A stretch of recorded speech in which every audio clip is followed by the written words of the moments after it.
vi s-a părut publicul?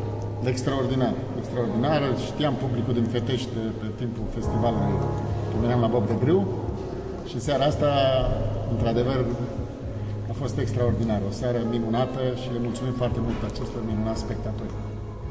Publicul ca la noi la Ialomița. Da, că e Ialomițeancă, da, ea e acasă. Da. Am înțeles, am aflat ceva interesant. Haideți să ne spuneți și câteva cuvinte despre Mix Music, așa în general.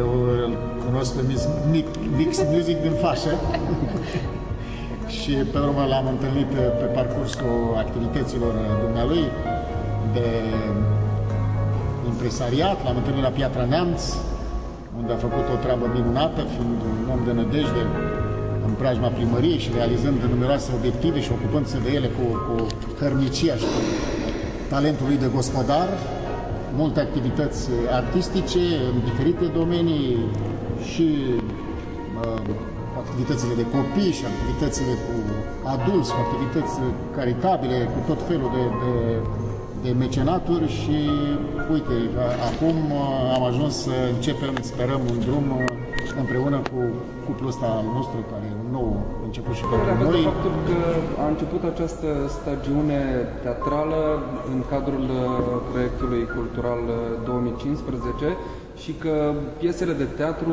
cultura teatrală ajunge și în locațiile unde nu există săli specializate. Asta este un lucru nemaipomenit. De curând am fost la Ministerul Culturii, unde s-a lansat un album de statistică în domeniul culturii, cu toate domeniile din domeniul culturii, și ne bucură foarte mult că ați încercat și încearcă Mix Music să desfășoare activități culturale chiar în mijlocul cetățenilor. Unii s-au transformat în cârciumi, în altceva, și ne pare rău, nu toate, că sunt și oameni care s-au ocupat de ele, dar activitatea asta este extraordinară și sperăm să îl ajute Dumnezeu să-și desăvârșească drumul pe care a pornit.